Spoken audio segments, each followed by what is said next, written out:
जब हम breast cancer की बात करते हैं तो इसमें चाहे ये आदमियों में हो चाहे ये औरतों में हो, इसको जो हम डायग्नोज करते हैं उसका एक बहुत ही ऑब्जेक्टिव मेथड होता है। उसको बोलते हैं ट्रिपल असेसमेंट। इसमें 3 चीज़ें होती हैं, एक तो हिस्ट्री और एग्जामिनेशन, दूसरा जो उम्र के हिसाब से है वो इमेजिंग, जो अल्ट्रासाउंड, मैमोग्राफ,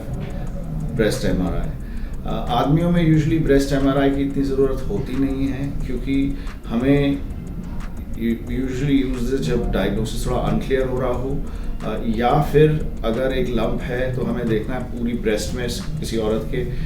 ये और कहीं नहीं है कि है, ताकि हम प्लान कर सकें कि पूरी ब्रेस्ट निकालने की ज़रूरत है या फिर लंपेक्टमी करने की ज़रूरत है। आदमियों में जो सर्जिकल ऑप्शन होता है वो सिर्फ रिमूवल ऑफ द ब्रेस्ट होता है, बिकॉज छोटा सा ब्रेस्ट बर्ड होता है पर उसको कंजर्व नहीं कर सकते, बिकॉज निपल ऑलमोस्ट ऑलवेज जाता है। डिजीज़ के मुताबिक ये जो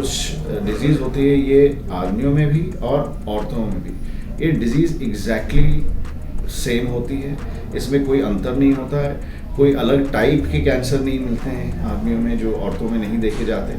और इसकी ट्रीटमेंट भी स्टेज के अनुसार जो होती है वो एग्जैक्टली सेम होती है, दवाइयाँ वही दी जाती हैं। तो स्टेज के हिसाब से हमें ये पहले डिसाइड करना है कि इस आदमी में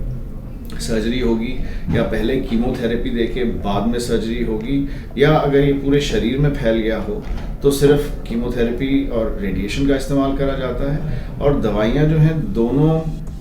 आदमी में औरतों में वही दवाइयाँ वही प्रोटोकॉल्स होते हैं। सो डायग्नोसिस के मामले में और ट्रीटमेंट के मामले में जो औरतों में मच कॉमनर, जिसमें जहाँ कैंसर 1000 गुना कॉमन है आदमियों से, ट्रीटमेंट और ट्रीटमेंट आउटकम्स दोनों ही एक जैसे होते हैं। एक और बात नोटिसेबल जो है वो ये है कि आदमियों में जब ये बीमारी हम देखते हैं तो हम ये यूजुअली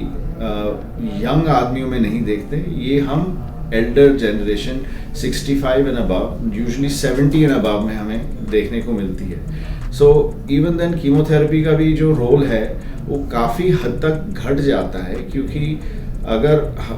और भी बीमारियां हों शरीर में, जैसे डायबिटीज़ है, हार्ट डिजीज़ है, ब्लड प्रेशर है, फेफड़ों में बीमारियां हैं, ये जो वृद्धावस्था में थोड़ी सी ज़्यादा हो जाती हैं, तो इनके साथ हम कीमोथेरेपी का यूजुअली इस्तेमाल नहीं कर पाते हैं या बहुत कॉशियसली करते हैं। सो प्लीज़ अगर आपको लगे कि आपकी छाती पे कोई गांठ है किसी भी उम्र में, प्लीज़ डॉक्टर के पास ज़रूर जाएं और इसका ज्ञात लगाएं कि ये है क्या।